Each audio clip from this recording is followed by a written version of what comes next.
And welcome everyone to another edition of the Spoiler Room. We're on another special evening.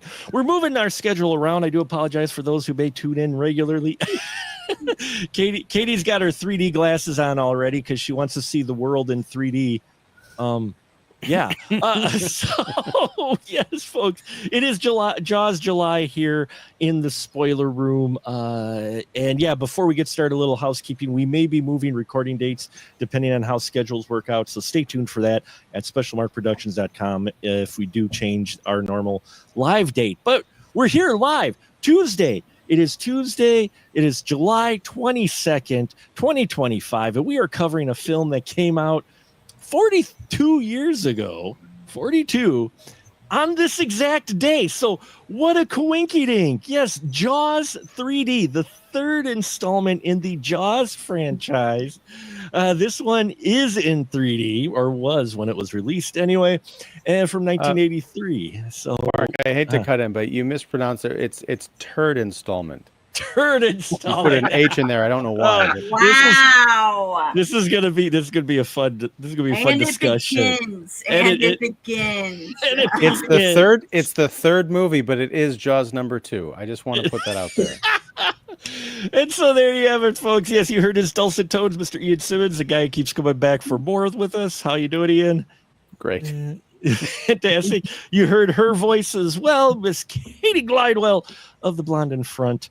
Menage a Chartreux blonde.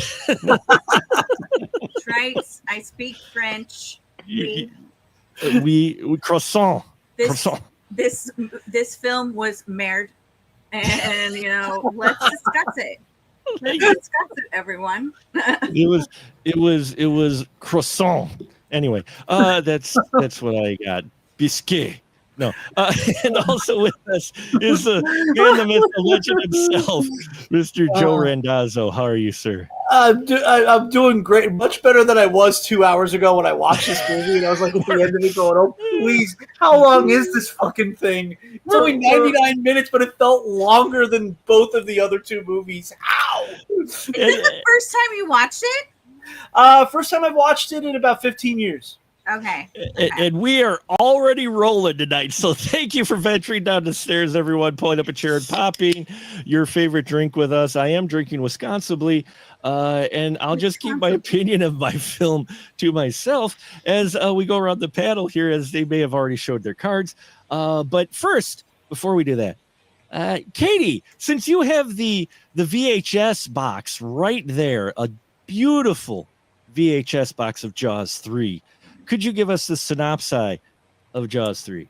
Yes, Jaws 3 is, as if you can see by the VHS box, Jaws 3 is not set in Amity. It is set on the East Coast in Orlando, Florida, where everyone talks like they've got some Cajun gator up their ass, at least Louis Gossett Jr., and the Southern accents are thick as thieves. Now, Mike Brody, who is the oldest Brody son, works there at SeaWorld Orlando with his girlfriend, Kay. Mike Brody, played by Dennis Quaid. Kay, played by Bess Armstrong.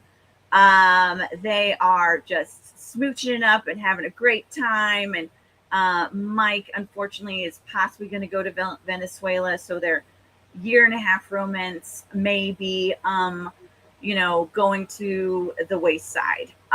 What we don't see from what they don't know is that while they've been doing stuff in the park, getting ready for the big opening and all that stuff, a shark has gotten into the park. I'm just gonna. I'll get into that later because this is a major point of contention for me with that when I just say that, because it's absolutely ridiculous how this happens. Okay, yep. Louis Gossett Jr. is the managing owner of the park. I'm not really, the whole thing. He has one of the most ridiculous accents I've ever heard. I'm surprised they didn't take away his Best Supporting Actor Oscar after this role, but they didn't. And he also has a lot of very fun little things that he tells reporters when they're doing the park. There's a lot of Speedos. There's a lot of people on water skis, possibly more than you'll ever see in your entire life. All of a sudden, some people go missing. One of the guy's girlfriends just throws his stuff at the guy's boss, because that's the way, work is in 1983. And then they're like, well, if he was hurt, the police would have called or something. It's like, probably not, sweetie. Okay. And Sean Brody, Mike's little brother, is coming to visit. He's like gone away from the East Coast. He is in Colorado. He never comes to the ocean or water or anything like that. Everybody is a cowboy. It's heavy Southern for some reason. I forget that Florida it actually is a Southern state. I just always think of Miami, which is like this tiny bit of Florida, and then the rest of it is like no. And some stuff happens. There's some really crappy 3D. Like honestly, this is better. This what I'm doing right now, that's a higher quality than what this film has. We noticed that one of the first kills is a fish that for some reason the shark couldn't just completely engulf, but had to like tape like a, and then it's like part of it is gone. It's just so dumb. It's just so dumb. Leah Thompson's in it. She plays a water skier who obviously, I am very happy with the positive sex message in this movie because there's a lot of stuff going on, even if it doesn't like completely go all the way. Stupid stuff happens. More people die. There's a baby shark. One of the first baby sharks. Baby shark. Yes. And then they find the real shark, which, spoiler kids, is 10 feet bigger than the shark in Jaws. There's a number of things in this film that doesn't make sense if this shark is 10 feet bigger. Who, the baby one? Huh? You mean no, the baby mama. one or the mama? No, Mama. the mama. They Oh, the said mama, the yeah. mama's 35 35 feet. Yeah, that's right. And Yeah. it's like in Jaws, it's a 20-footer. It's 25. You can tell from like this, like She's 35 somehow, feet long. This is a she's giant somehow in the enormous park and shark. nobody sees it. Well, no, because you guys missed the plot point of the fact that the mama shark was stuck in the ventilation tube because she was trying to swim up it to get her baby shark. That's why she was in the tube. And the only time we get to her is at the end, is because they shut the tube off because Louis Gossett Jr. is like, oh, let's turn it off, and so. Is she trying to get to the baby? I thought she was just there because it's like you've got. It's like No, you're she was like in trying to front of get. a She was trying to get it to the baby. That's the thing. Oh, is I just thought because she was in the filter because that's where all the water was pumping through. So basically, she's just sitting there like in front of a fan, like, look, I just had a baby shark. I just want to sit here and do nothing. And then when they turned it off, it's like, well, screw this. And then it comes out and it's like, what? Look at this shark. Which also, there's a number of things that happen where people are like, oh, let's break into this amusement park, bring a boat, and then swim so we can get coral because this guy in Miami is going to pay us $200. There's so many mathematical things with that it's like, my God, guys, how much money are you guys wasting that even when you get the $200, it's going to end up being like $20. And I think in 1983, that still is not a lot. It's funny when I hear these numbers, like this park cost $34 million. I'm like, and that doesn't sound like a lot now. I mean, I guess it took 4 years to build. I'm like, holy crap. well, $34 million. it was an underwater complex that they built with pressured tunnels and the special, pond and aquarium. They were 40 feet down. I mean, that was an extensive complex they built underwater. No, it is an extensive complex, but for $34 million, that doesn't sound like a lot for an extensive complex like that. And apparently it isn't, because as soon as a shark runs into it, everything falls to shit and falls Lois apart. did. So obviously, but it is a ginormous, like practically whale shark. So there is that. It has one of the cheesiest endings in the world. thank God for dolphins. I feel bad for Shamu. This is, before Blackfish and all that stuff. But also you have a marine biologist who also is teaching the dolphins and the whale tricks, which I don't understand.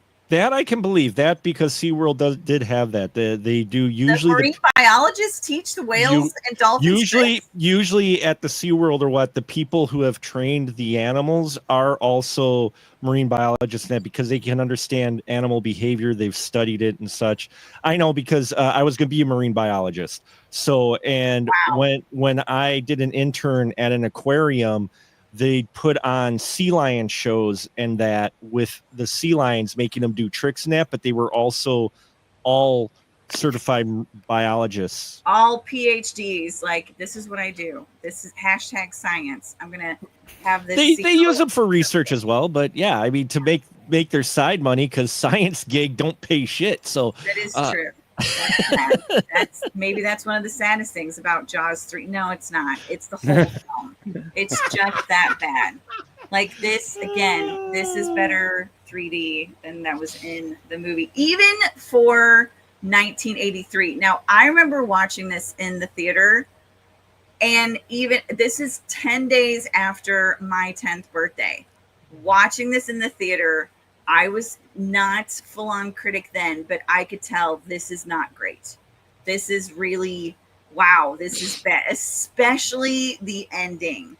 That is one of the dumbest things when it happened. I mean, by far. I do have to give them one thing. The music in this, that 80s Hop Along by Alan Parker, that is so 83, and I kind of loved it, but yeah, so the synopsis is don't go to SeaWorld or Orlando, kids, because obviously they have really crappy security and many factors. It's all about the money. And as I recall, this is all about Friends and Family Week. I don't even think that a park officially opened yet. So Yeah. hopefully, AKA not a lot of people are going to sue.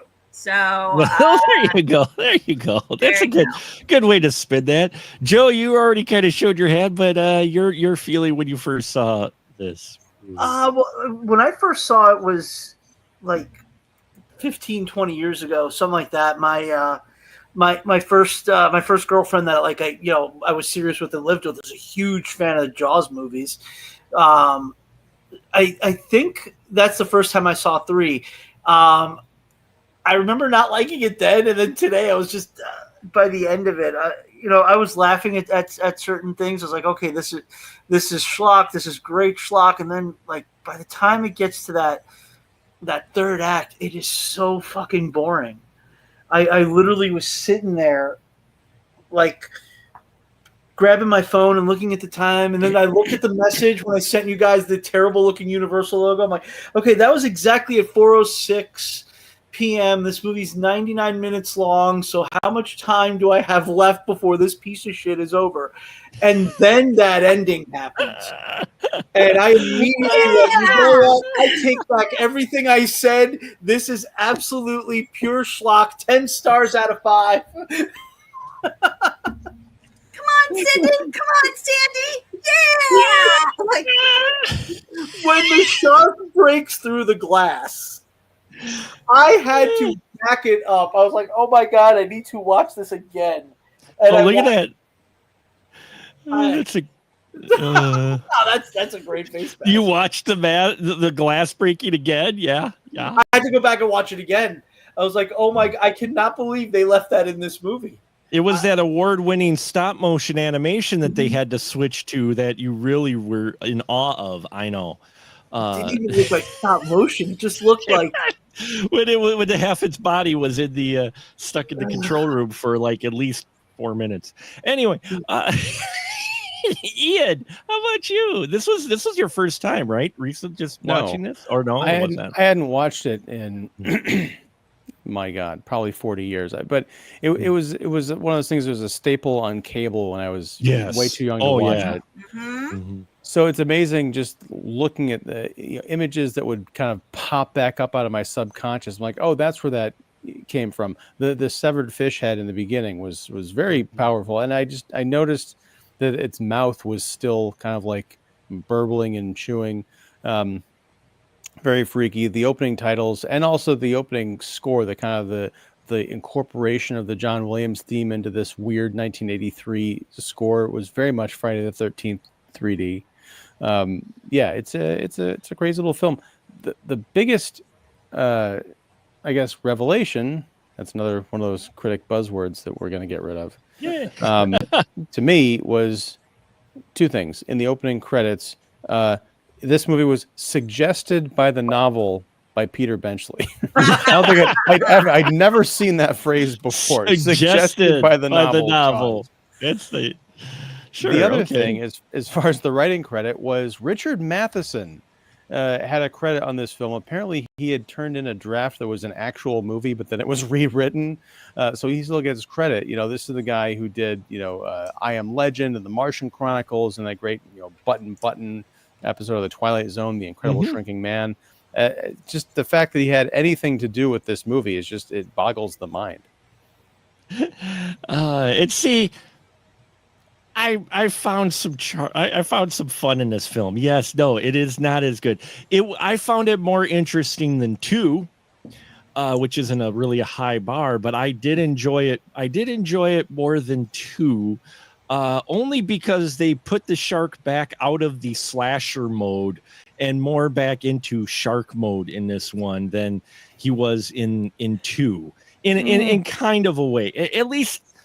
I don't know. Maybe it's just the way they directed or edited, or the fact you got the skiers in there or whatnot. But it just, for me, it felt like a little bit more of the shark pursuit than you had in 2.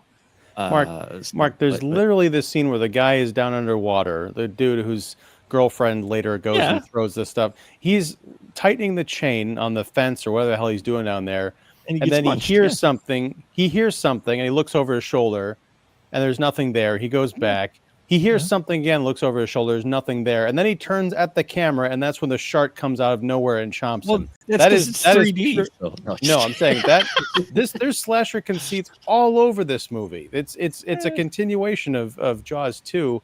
I think that's one of the reasons that it's just so bad. Now, I'm wondering if some of the character stuff, because there's a lot of banter. I mean, this is one of the talkiest, wittiest movies in the entire series, and I'm wondering if some of that character development was further developed in the actual movie that was written before this one was actually made.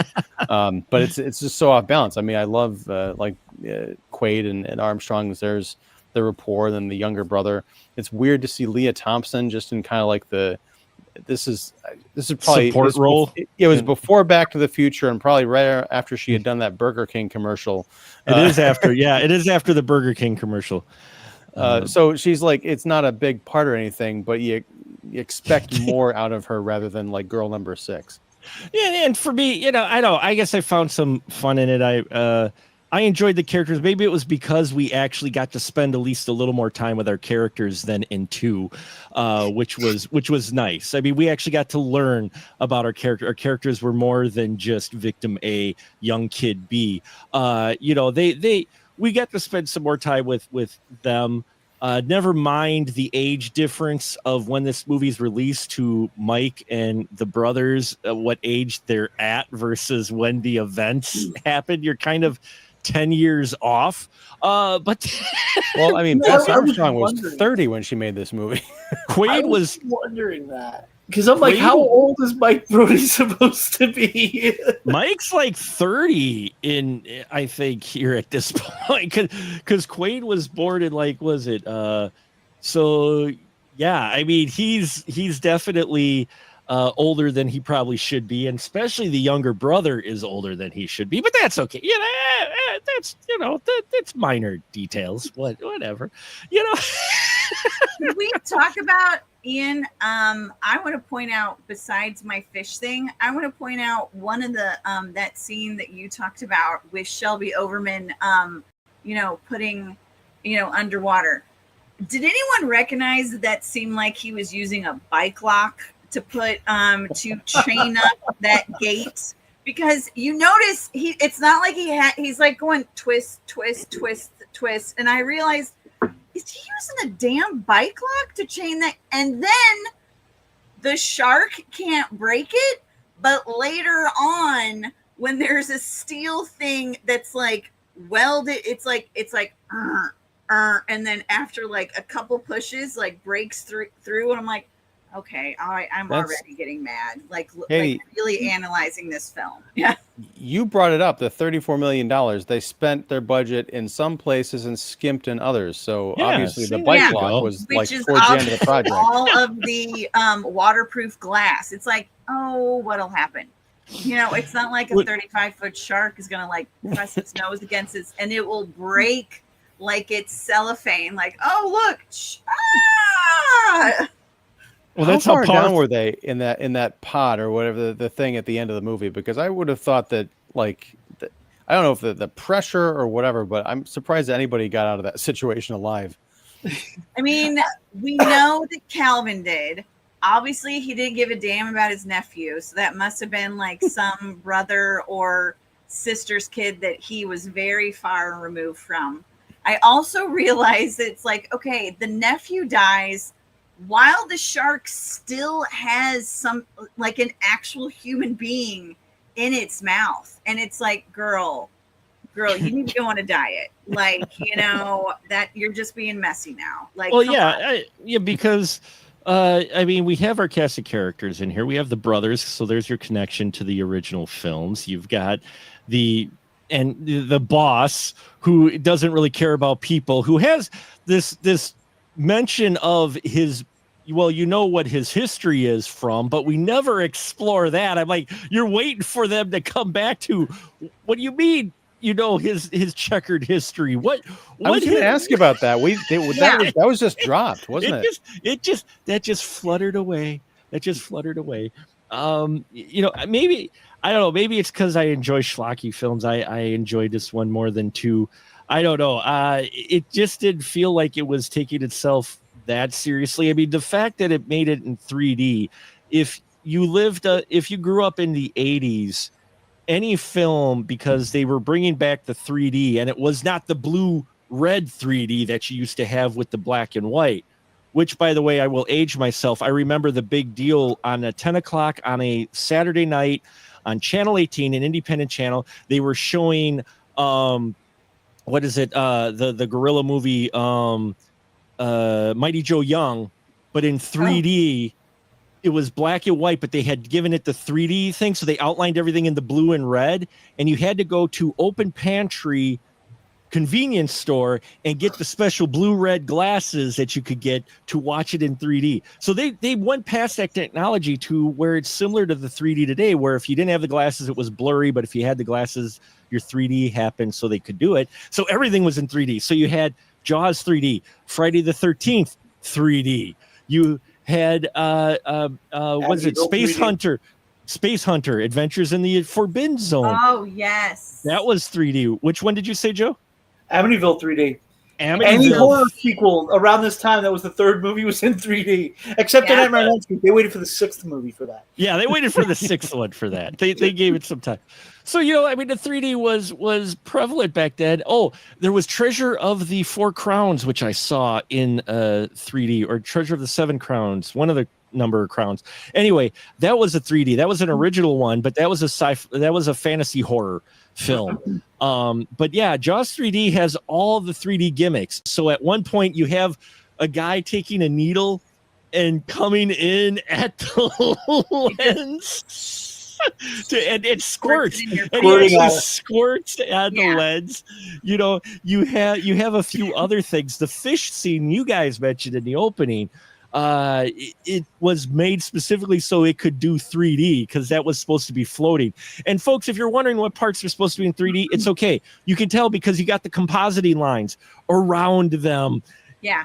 And so on the 2D version, you've got all this stuff that's poorly composited that, you know, oh, that was supposed to pop out at you, including the ending when the jaws blows up and the jaw parts come flying and floating at you. And they form a perfect set of teeth. Now, I appreciate that, because this is symmetry.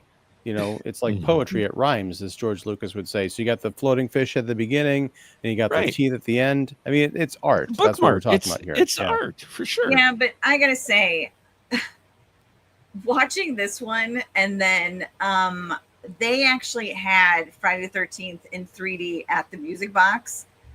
Comparing the two is like, it's like this one makes Friday the 13th Part 3 in 3D look like The Godfather. I mean, it's just so unbelievably, like, I remember being like in the theater with the 3D for Friday the 13th and thinking like, oh my God, this is actually really great. Also, why does no one wipe when they go to the bathroom? I don't understand. Because it happens like 2 or 3 times that people are taking like big poops and no one wipes. But I mean, this was great 3D. It was like awesome. This is bad 3D. It is even bad. In 1983, it was bad 3D. Like they do the spear that comes like, oh, it's coming towards my eye. No. And they did that. They did the same thing in Friday the 13th 3D. That was Yes, a they kind of a neat did. little parallel. Yeah. Except that one was actually way better. That one actually did feel like it was like coming towards To my the point face. that I had to Yeah. look it up and be like, wait a minute, which one of these did it first? They both came out the same year. So like, wait a Yeah. minute. Man. Well, just like in Treasure of the Four Crowns, they have a scene in there at one point where it's one of the old school popcorn makers with the really, really long handle. I don't know if you've ever seen them, but it's a basket with a really, really long handle. And they had one of those, and one of the scenes, they had the handle come like straight down towards the audience and come at you. So damn cheesy. I And this film, go ahead. The My Bloody Valentine remake, I remember seeing that in 3D in the theater, and I think it's the only movie I've ever seen in 3D. Oh no, I've seen a lot of the Marvel movies in 3D in the theater, but I remember that not being bad at all. No, Yeah. that was great. Like when Tom Atkins' jaw comes flying out, I swear I looked up over my head because I felt that was a great use of 3D. For And which they one? actually, when they sold the DVD, it's either DVD or Blu-ray, they included like 3 or 4 pairs of 3D glasses, and Yep. I have them. Like I actually know they're right on top of my. It's the DVD because my girlfriend and I went to my brother's place with the DVD and the 3D glasses, and the 4 of us, my girlfriend, myself, my brother, and his wife all watched them. To all watch it together. Yeah, with 3D glasses on. It was a fun movie. So Yeah. so Jaws 3 is cashing it on the 3D. They're cashing in on the Jaws franchise. We're trying to continue the kids who don't seem anything like the kids from the other two. These don't seem like the adult versions of those kids, because especially the young guy. We mentioned it on the other 2 films that the young kid Sean is going to need serious therapy because he's seen people actually at his impressionable age get munched in half and blood and everything in front of him as a young kid. And in here, they play at, he doesn't go to the water. Leah Thompson has no problem getting him in the water. Now, it's Leah Thompson. I get it. But at the same time, for the trauma that he should be suffering from, it seems mild for all of them. As Mike too. It's like, Look, he's in Colorado. Obviously, we know it's not wet in Colorado. I think maybe there's also a dry spell for him in Colorado. So when he comes to Florida, you've got, Leah Thompson within a couple hours down to her skivvies, down to her bra and panties, which very much trying to do a throwback scene to, I believe, the original Jaws. Oh, yeah. The original, Absolutely. the original opening. yeah. And all that stuff. And also, he got extremely drunk very quick too, because he could barely walk on the sand. And then the next morning, he is very, very hungover for some reason. But yeah, I mean, Leah Thompson's hot. Like, it's like, I bet I could make you forget your childhood trauma. It's like, girl, I saw a woman like get bitten in half because of me. Like, she took me out of the boat and she died because of me. So it's gonna take a little bit more. Oh, okay, sure, all right. Katie, I disagree. She can help him forget the past by going bareback to the future. no, that that's- was the parody. That's the parody that came out. Wrong. Yes, wrong Leah movie. and Thompson in unfortunately, Leah 2025. Thompson was not in it. What? Yeah. Leah Thompson in 2025 could get me to go into shark-infested waters. Let alone 1983 Leah Thompson. You know, so I mean, I get that, but you know, they had an opportunity to explore how these, you know, how Mike embraced it, and he works as an engineer in ocean to try to get over his fear, and they could have played it that Sean really had a fear of water, but that's like mentioned once, and they never act like they actually went through the events that they did in the first two films. Here's the thing. I would say that's probably because of legal reasons, and because as Ian said, you know, suggestion of the Peter Benchley. It's like they've got Amity, they talk about Brody, they talk about some sharks, but they don't get too specific about some of the other stuff. It's like that's because it's like I mean, this is a Universal film, but when I sent you guys some of the stuff regarding one of the drafts was supposed to be Bo Derek and Richard Dreyfuss in this Jaws 3D, and they were set to make it, I guess. But Steven Spielberg's like, if you make this film, I will never work with Universal again. They're like, and we're scrapping it. So let's do something else. It's like, we're at a water park. Yay! Wait, Richard Dreyfuss and Bo Derek. So that script eventually became Bolero. No, anyway.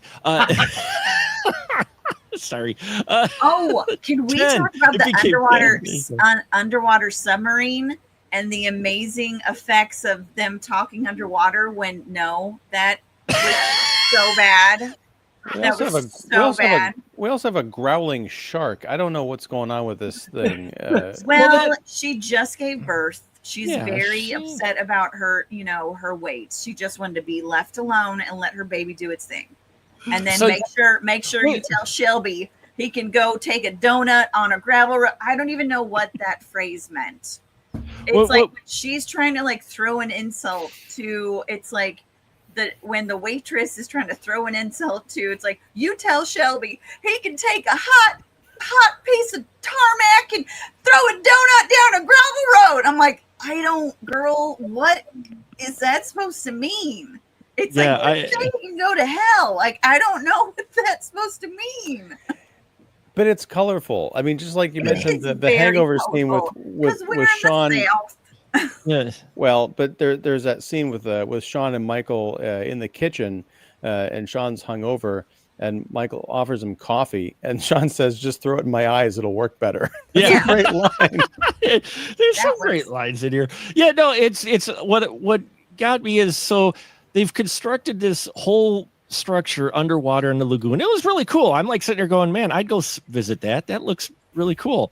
So when they heard that the shark was in a pool, I'm like sitting here going, okay, then have everybody just leave. They should have had them leave earlier than what they did. But what's even more unbelievable is Louis Gossett Jr.'s character having to be so convinced for them to keep a great white shark alive in captivity in SeaWorld. Calvin Bouchard wants to kill the shark right away, and he gets a dime store.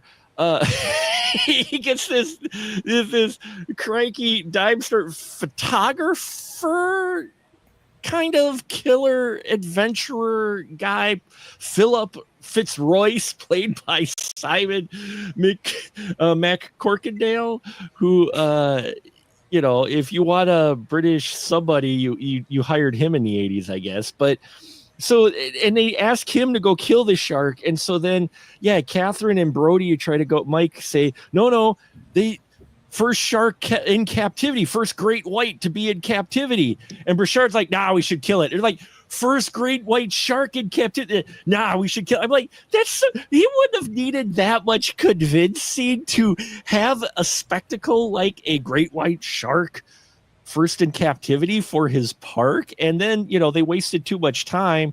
And then that shark ends up dying. they because they drugged him too much. The other thing that gets me is he's like, hey, yeah, I want it in the water by 3:00 today. I'm like, that's not how you promote something like that. Yeah. With people who are already in the park, they already paid. You want to blast it? We're going to do that in a month. Yeah. Yes. I want you to fly down from your fucking city to come see the only great white shark in captivity. Why are we doing it when people are already here? Well, yeah, because he's talking about radio spots and changing signage and stuff, and I want this done by 3:00. I'm like, what? Yeah, that's not how that works. Isn't this like the family and friends week and all that stuff, or has it actually? I mean, I don't know. It's open. It's the first public opening. I think it's. I was the first confused about the passage of time in this movie. Because I was watching with Sean, who's on this podcast a couple times. He's my roommate, and we were watching, and I turned to him a couple times, like, how much time has passed? Like, in like the world of this movie, has it been like a week, like a month? Like, I can't tell. Yeah, only a few days. It's only a few days. Well, it's also like when they go and capture, and they don't realize it's a baby, but when they capture the baby shark, I love the fact it's like, you know when we should do it? At midnight. When it's completely dark out, that's the best time for us to go under dark water and find this creature that's its home. That's when we just strike when the iron's hot. Why can't you just do it in the daytime? I mean, I don't know if everybody would see better anyway, but I feel like doing it at pitch black darkness is not really the best time. I don't feel like you guys have the advantage here. But it gives us that Michael Myers reveal, like when Michael Myers is behind Jamie Lee Curtis and he sits up, or no, the time where he's standing behind her and the light just kind of begins to open up around him. It gives us that reveal of the shark underwater too, and I was like, why? The only thing I can think of as far as the late night thing is because they didn't want to do anything like that while the park was open, right? Or during daytime. But in order to do that, you'd have to like close down the park, and like everything is about keeping the park open, keeping up appearances. But it's just like going back to the mayor from the first two movies. Right. But that's the frustrating thing. And Mark, you kind of touched on it too. Is there are story elements in here that are worth exploring and digging into, and suggest a much kind of more adult picture, and not an adult picture like I suggested with Leah Thompson earlier, but like something that you can go to and appreciate with your brain instead of just like, oh, look, it's in 3D. I mean, the poster for this movie says the third dimension is terror. What? But yes, that's why I don't like this movie, partially because I can see how it could actually work, but then they just don't do anything with it. Yeah, there's elements that fall by the wayside. Again, well, I do say I enjoyed it. I fully recognize this film is so weak, but I mean, there's a lot of things, a lot of movement going on, I guess, a lot of things happening. The characters, they're there, and at least they've got some personality. They're not all the same. I mean, you've got your guy who's the photographer, aka adventurer. You got his buddy who's like the killer of the two. He's just like, I want to kill something, Governor, let's go get this. It's like, Governor. What the fuck is this? Governor. Like, not all British people are Oliver Twist. It was a very interesting choice with that. So the baby shark actually was far more realistic than our mama shark. And for one, again, what got me in this third act was the panic of, oh, we got to get people out. I'm like, have you ever been into like a SeaWorld where there actually is an underwater, like a tunnel through an aquarium, and there's sharks, maybe not a great white, but there's like makos and shit. They just swim over you or whatnot. Why are you panicking because there's a great white in the pool? There's you pulled all the people out of the pool, but I guess then they proved it because it then rammed the tunnel for no apparent reason whatsoever. It knew that it had killed its her son or whatever. Sure. The other thing is it stops eating Leah Thompson to attack a bunch of guys on like a barge, and I'm like, why would it do that? He already had the meal in his mouth. It's like it just nibbled. I could say something, but I'm not going to. But you're right, Joe. Yeah. because it's like imagine this is how big the shark is. It's my face. It just goes and then goes away, and that's like it's true because it's giant, and that's like with the fish. It's like and then floats away. It's like, why did you not you could just completely engulf the whole thing. You don't even have to. It likes tougher meat. Well, that's a good point, Katie, because I think it was in Jaws 2, there was an injury. Someone got scraped up pretty bad because they had touched like the shark swam past them, and the scales or something like that like really messed them up.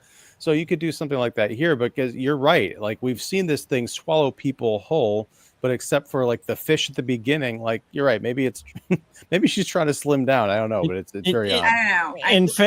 In fact, the swallowing whole plays into the finale of this, because they swallow whole our British photographer guy who has a grenade. That he has a death grip on. My wife's like, wait, his body's in there and he's still got that death grip on the grenade while his body is partially swallowed by the shark. She didn't even bother swallowing him completely. Wait, well, I mean, she also didn't spit, so come on. That's Mark, true. Okay. She's a lady. Let's get real. Jaws 3D coming at you. Look, let's not. I mean, she's a single shark mom.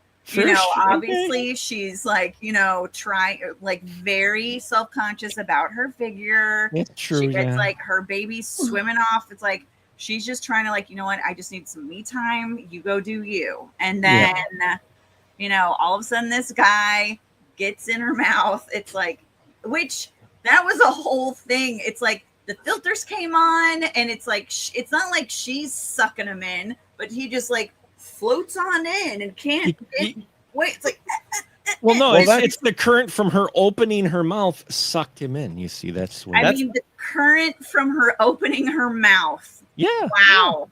That sounds like something from a Harlequin romance novel right now. I mean, what is that? I'm getting hot and bothered by this stretch of the conversation, but then I mean, this whole part is just shoddily crafted, because it's like, the reason why it's like, because the rope breaks. It's like, what kind of shitty material rope do you have that it's gonna break? What kind of underwater things do you do that something hits it and it's like immediately the bolts blow, water's flowing everywhere? I mean, it's like, you guys should have had, I mean, come on, this is $34 million in 1983. This should have been at higher quality. And then when it hits, the underwater like layer that Calvin Bouchard is in, with the bleep bloop bleep and all the blinky lights that are not doing anything at all, it looks like it was they tried to rebuild the set from like Star Trek, and then just like, let's just put everyone in gray and we'll just say it's underwater. But it looked like paper mache. There's a close-up of a console at one point. It's just like a rough material with like a CRT embedded in it. It's really bad. It probably was, and that's why the shark was able to get through it so quickly. And so easily. It's like, damn it, you said this paper mache was going to be better. Hey, now let's give the shark some credit, right, Joe? It can move through water without moving its tail, right? That was amazing. Like when it backed up. They didn't even have its tail move when the mama shark decides for whatever reason to go for the control room. Oh, that's right, because she was chasing Brody and the doctor. Yeah. She was chasing them. They do this shot, and I'm thinking of this shot now, and I'm like, again, I love the cheesiness of this. I find it entertainment in it, but it is totally schlocky and crap. I fully admit it, but I find some joy in my crap. But this I just found hilarious, as I'm like, what effects guy? Now, this is the art director, the guy who directed this. This is his only film. He was art director for some pretty big films up until this movie. Well, you watch the shark, and I'm like, how did you guys not move its tail? I mean, it's the shark. Well, especially because I always thought that this was just like honestly a piece of cardboard that was being moved towards the camera, but towards the end, its mouth articulates very slightly.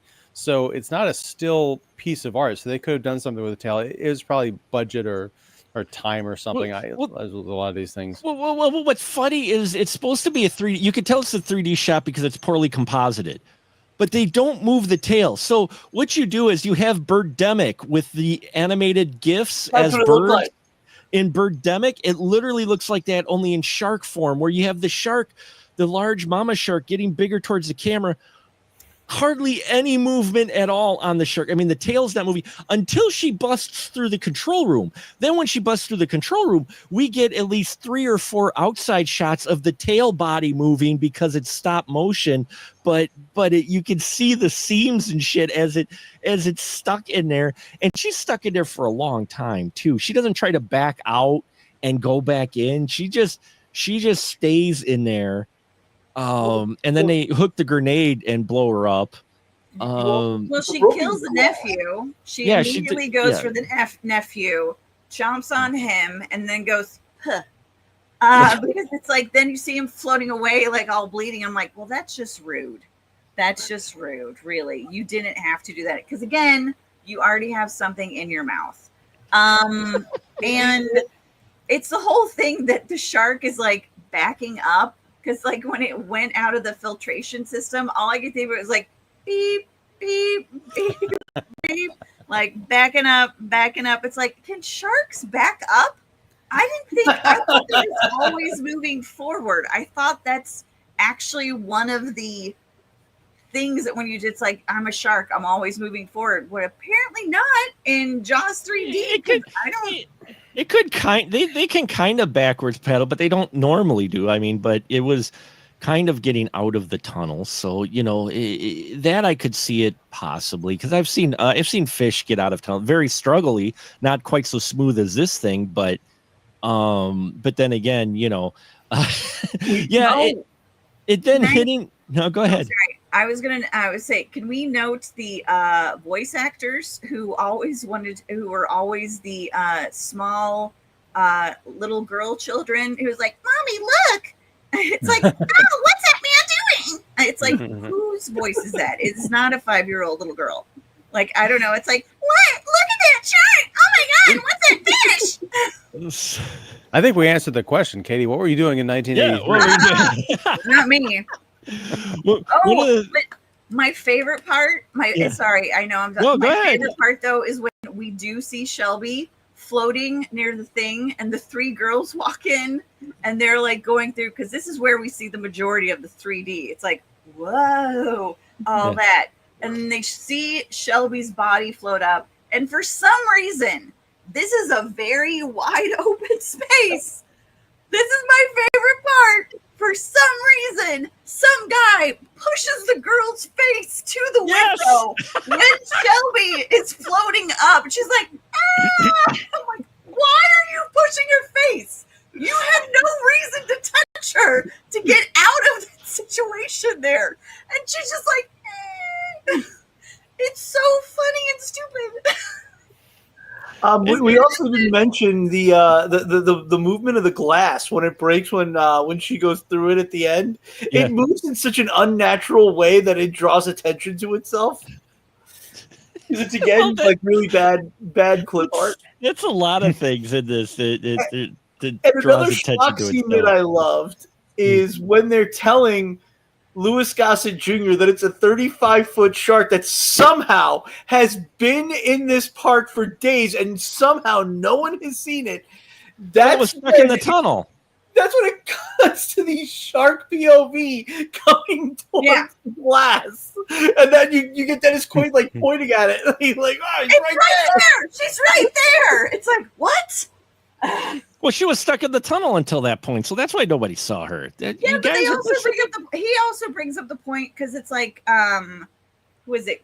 Not Calvin Bouchard, the other guy, the adventurer guy is like, how do you keep all the sharks in this area? It's like, it's the bubble curtain filtration does it and all that stuff. Yeah. And then it's like the mama shark comes through that bubble filtration. It's like, where's my baby? What is going on? Who are you? I don't like any of you. I'm not going to break through your glass for some reason, but I'm just mad. Why'd you wake me up? Don't look at me. But this, fully this does expected her set to up go the through the next movie. glass, but This does set up the next movie because you understand why this particular family of sharks now stalks the Brody family because you killed one of its babies. you killed. Well, yeah, the first two got killed, and then it's personal in number I- 4. I honestly think we need another we need another Jaws now, a legacy sequel, and it's like a Hatfield McCoy situation. I really think we need that. But then The sharks you just kill one of the Brodies kills one of the sharks. It goes on and on and on. That's the Amity It way. goes on for generations. The shark and a Brody fall in love, and it's unnatural. Yet they want to make it work, and it's like then their families are against all of them. Oh my God! No, I could see that. Not fall in love necessarily, but adopts it as a pet. He rescues one of the sharks. It happens to be the family of the sharks, of the great white sharks, and so now he's with the pet. The shark family wants to get their kid back. He doesn't want to let go of his friend. Brody and them are like, get rid of it because those sharks are tooling around the island and killing people, waiting for you to give back their kid. Look at you've got a whole nother legacy sequel here. You could even have Bruce make an appearance. Like, don't even repair the model and anything. Just have the animatronic. Like, you could make it like, Have the face gone like, don't do it. What they'll do to you. You could have I know you think you love him, son, So- but it's not going to last. So Look at yes, that Hatfield McCoy, Fox and the Hound, like mix up. so here's the thing: is the guy who directed this is a production designer and art director by trade. Big surprise when you watch how this film is put together. Now, he did art direction for the Sugarland Express. Oh. He did for Night Gallery. He did it for an episode of Ironside. But also he was production designer for, prepare yourself, folks. Yeah. He was production designer for Escape from New York. He was the production designer on Jaws 2. He was the production designer for Close Encounters of the Third Kind. So we've got a link to Spielberg. Yeah. Yeah. Yeah, So several this links to Spielberg. Oh, and he was a production designer on the first Jaws. So obviously, you get the production designer for 2 of the Jaws films. He's perfect fit for directing the third film. And yeah, Well, I mean, I wonder if he was on Spielberg's episode of Night Gallery too. I wonder if that's how they met. That was the first thing I thought. Yeah. But I mean, that's the thing is like this problem with this movie is not in the direction necessarily. It's with the screenplay oh yeah, and also this technology that they're trying to use because it just makes everything ridiculous. So it's kind of unfair. You said this was his first and last movie. Is that right, Mark? for He directed? directing, yes, this was his only movie he directed. It's almost unfair. It is. I know we're beating up on the movie and everything, but I kind of feel a little bit of sympathy But there. there's moments, like I said, there's moments in here that I enjoyed, like the character moments in here. We at least get characters more. The only reason you cared about any of the characters in Jaws 2, any of the characters you're supposed to care because they were in Jaws 1. That's the only reason. Any of the new characters they bring up in Jaws 2, you don't give a flying leap about. In this one, we're introduced to some new characters who actually are interesting. Like Leah Thompson's character is more than just the skier in the opening. She actually plays a bit of a role. We get a few other new people in here. So, and we get to spend at least a little time with them. They aren't just shark fodder or scapegoats or whatnot. And so there's moments in here, though can anyone explain what the bar game was that they were playing Patty cake. The balance game? What was that? It's a balance game. You just try and to throw each other off and stuff like that. I guess, but and let's just say that Brody charisma must really come through because she was on Sean like white on rice, like just, oh hey, your little brother. Oh boom. Let's go to the beach. I want you now. It's Well, like, I mean, damn. that line he gave her, he's like, I am desperately single. a courteous lover or whatever. It's like, damn, son, you are laden on thick for just a couple of beers. It's like, shit. I mean, she's cute, but Well, and he didn't, not like he really had to, because he's like beefcake-ness too, I mean, it's not like he's like all like, cowboying it up and all that. But here's what's fascinating about this film. Jaws 3D came out in 1983. We've got this cast. We've talked about it. We've been dogging it all night, but there's some nuggets for me. There's some nuggets of entertainment in here, and I think there's potential. It just suffers from a bad script, not from the acting. And why do I say that? Well, folks, Dennis Quaid, the same year this came out, he was in The Right Stuff. Leah Thompson, the same year this came out, she was in All the Right Moves. Bess Armstrong, when this came out, she was on High Road to China with Tom Selleck. And Louis Gossett Jr., the same year he got the Oscar for An Officer and a Gentleman, he was in this film. I was joking about Dennis Quaid during some of these scenes. I'm like, I wonder if he just sat there going, I was in fucking Breaking Away. Jesus Christ, what am I doing? He made the most of it. Here's the one thing is you could tell they were making the most of their characters, the best they could with the way they were written. I mean, I think for me, if it was a lesser cast, I really would have this movie really would have suffered, but the cast at least salvages a little bit. But yeah, no, I fully acknowledge this script is trash. It makes very little sense. Obviously, whoever wrote it never spent time at SeaWorld or around anything like aquatic. I mean, oh my God, the budget for this was $20 million. Yes. In 1983, I mean, did they buy SeaWorld to make this movie? Well, I do believe they did shoot it on location. I think they shot it on SeaWorld. That might have been part of the expense. I think they did shoot it at SeaWorld. I have to look it up, but I thought they did, because that thing, it's like they shut it down but I kind of sort of thought that SeaWorld probably gave them money to shoot it there, to promote SeaWorld, because I mean, a good quarter or 10% of the film is like all about all the attractions at SeaWorld they are very much, going, wow, I cannot believe this is a $20 million budget. Also, Dennis Quaid and Leah Thompson dated for a little while after this film. Oh my. Yes. Okay. there's some little trivia juice. Well, I mean, as far as like the budget, I mean, the product placement was off the chain in this thing. Like there's the scene in the welding department later on where there happens to be like 3 cans of Coke all turned at different angles, but you can just see the logo somehow. The scene in the kitchen that I mentioned with that wonderful coffee line. If you look at the one shot, you've got Wheaties, Dunkin' Donuts, and Tropicana orange juice all in the same shot, like perfectly turned towards camera. I mean, they were getting subsidies, out the rear for this. One thing I know we're wrapping up, but I did want to go back to something.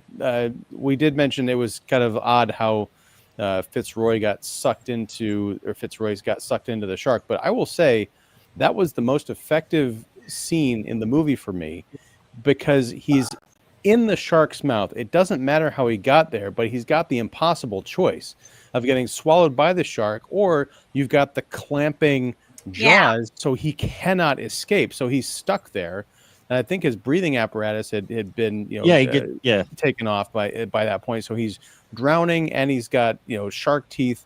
And then when it pans back out to get the upper shot of the shark still in the water, you can still see, kind of like the fish in the beginning, you can see the outside of the shark is kind of like expanding and cracking. You can see him struggling still as he's dying. It's really creepy. And there's a much better scene than this movie deserves. And then there's some wonderful crunchy noises in there as well while you're inside the shark. You get that POV inside the shark as he's struggling. I mean, you're right. His death is probably the most effective death in this movie, because it's actually shot with some weight to it.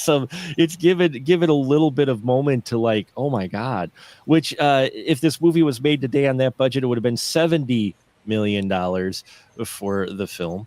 But most of that was probably the underwater photography you actually get in here, because you get some shots in here of underwater, not the composited bad underwater shots, but yeah, it's such a mess of a movie, and it's just funny to see how this is 83, so how in 8 years where this series ends up going ended up, and then where it goes with number 4, which is going to be next week, which doggy. Which is odd, because you look at this going, how do you mess up the concept of killer shark on the loose? I mean, it's like, because the way you mess it up is you try and do it again. I mean, the first Jaws is a perfect film. You don't franchise it. Katie, what are you reacting to now? Well, I did I'm on IMDb, and I wanted to do trivia. Sure. So this is a interview that Dennis Quaid did. In a later interview, Dennis Quaid referred to this movie as "I was in Jaws what?" He further elaborated that he hated making this film, and he had been high on drugs throughout the shooting, stating, "There is not one frame of Jaws 3 you see me in that I wasn't coked out of my mind." Yeah. That is why I was like, no wonder he was constantly running, and he was constantly on the move. this is the maximum overdrive It is, and shark films. of shark movies. Like, This is the maximum overdrive of shark films. And Absolutely. I hate to say it, Katie, but you've actually given me a reason to watch this movie again. yeah, to see if now he I'm was like, oh my God, really? And I suspect he wasn't the only one coked out of his mind. At 83, if he was, I have a feeling that a lot of that cast was like, all right. Oh my God. And another one, they're saying he aggressively used cocaine. And then I'm like, my God. Not that you're just like coked out, but aggressively use cocaine. It's like, Now we know where the $20 million went, why we couldn't get a good looking know. shark. And it ended up making 87 million worldwide. I'm like, what? Because the 3D, because horror and 3D were the craze of 83 in the early 80s. So people were going and consuming the 3D, even if it was bad 3D, people were still going to see 3D. That's why that gimmick worked for a few years, was because it brought people in the seats. It was a gimmick. It was like, oh my God, I want to see something in 3D. And it was Jaws. And, you know, what the last Jaws was, so it'd been like 4 years since the last Jaws film. So, you know, it's like, yeah, people were like, oh, cool, you know, and so this is what you got. And again, people would probably go for the gimmick of the 3D, not so much the film itself, because I remember that. It's part of the reasons why my dad took me to see Treasure of the Four Crowns is because of the 3D. The movie itself was okay, but you know, it was 3D. We were going. It was the novelty of going to see a 3D movie, is what it was. And I would imagine that's why. With that, the recognition, and also the cast. Because everybody cast in here, you know, your main, Louis Gossett Jr., depending on, I don't know if this came out before or after Officer and a Gentleman, you know, or it came out, it would have been after. This probably Officer came out Gentleman, I think, was 82, and I think he won the Oscar in 83. Mm-hmm. And then, you know, you had All the Right Stuff in that. So you had Dennis Quaid, who was hot for a hot minute and two. So, I mean, you've got a cast of fairly well-known people, And up and comers. You've got the name recognition of Jaws, and you got 3D. So that's going to get people, especially in 83, butts in the seats, because you don't have nearly as many films at that point in time as you do today, you know, coming out. So I think that contributed to all of it, because no, it is not a movie that you would think grossed that much money. You know, I just thought of it. There was a movie announced today called Shark Avalanche. So Sean Brody in Colorado would not be able to escape a shark. well, there's sand sharks and all kinds of sharks. There's snow sharks. There's How house many sharks, sharks? there's toilet sharks, There's Shark. shark exorcist, ghost shark. There's shark. There's there's all Jaws. kinds. Yeah. There's two-headed, three-headed, four-headed, six-headed shark. Thank you, Fred Olin Ray Jr. No. Yeah. So we've got a lot of shark movies now, thanks to Sharknado, which brought back the genre that we can tell going through this franchise, the shark genre for a while was slowly dying, a painful death. And I Not think in Italy. In Italy, they were still making shark ripoffs.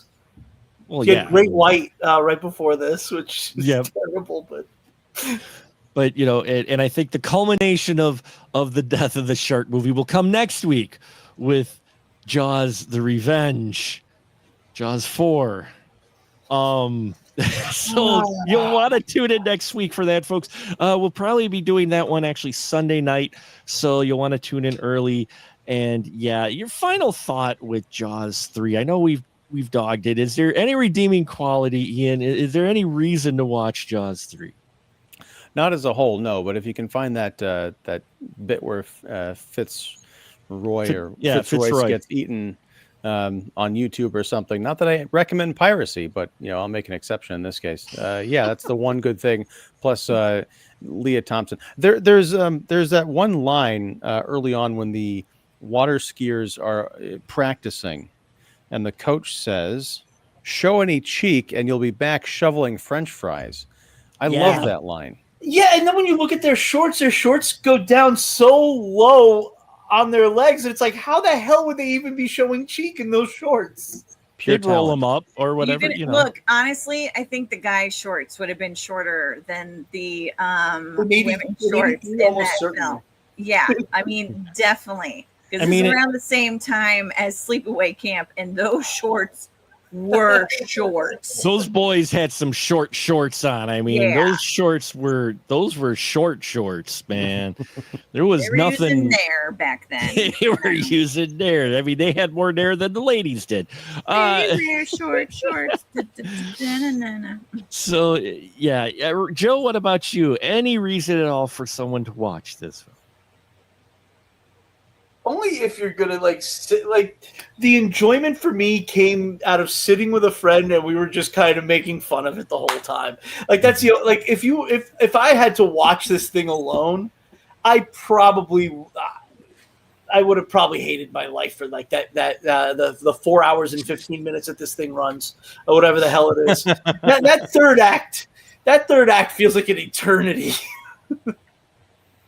It does slog, and that's when the most action, quote unquote, is supposed to be happening. So that's what's really interesting. The whole thing with the skiers at the beginning, if you would have had the shark jump out and gulp all of them in one shot, I would have given this movie 10 stars. And it could have, because it was supposed to be 35 feet long. Then with the gates closing, apparently it got through, and it's like, what? No, okay. How?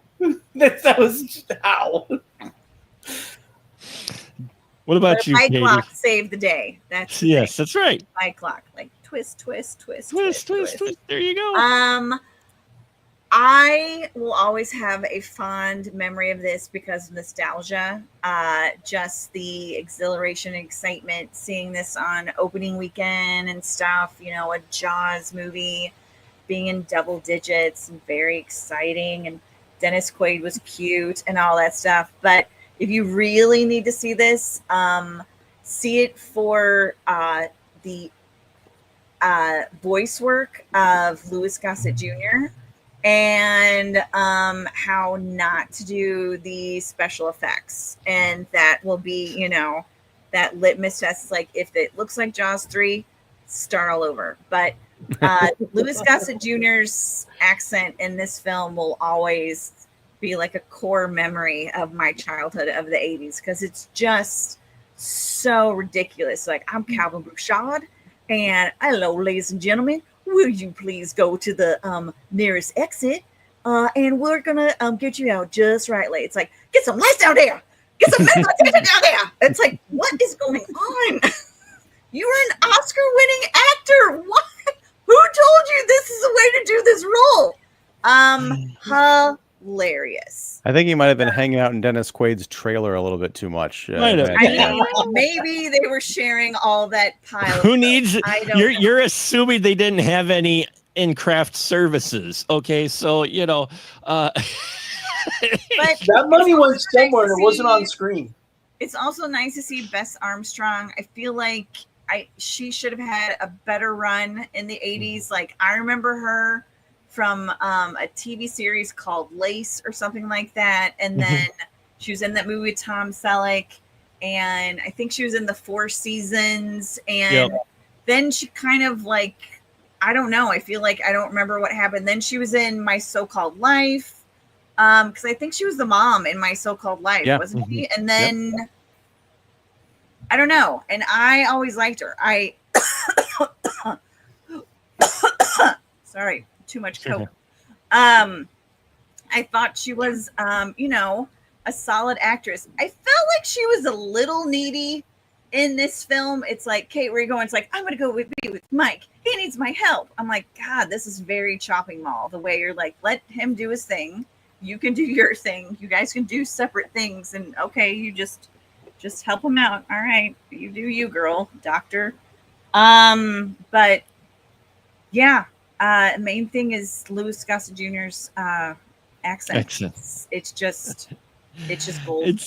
It's see, for me, I found entertainment value in it more so in the first half than in that last half. I will fully agree. When they get to the bigger shark, it kind of starts to just they drag things out too far.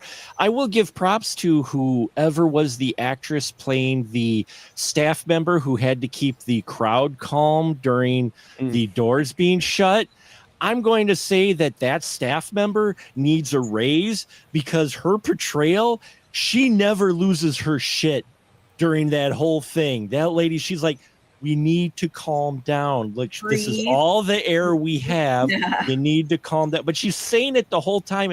I'm like, whoever that extra is, she is selling that role. I am there for it. And then when the doors come up, she's like, do not crowd. She's like about to lay some smack down. She's like, do not crowd. You can all leave appropriately. And I'm like, damn, girl. I'm like, you go. It's not like you normally see in staff or like, I mean, she kept her calm the whole time. So I liked that.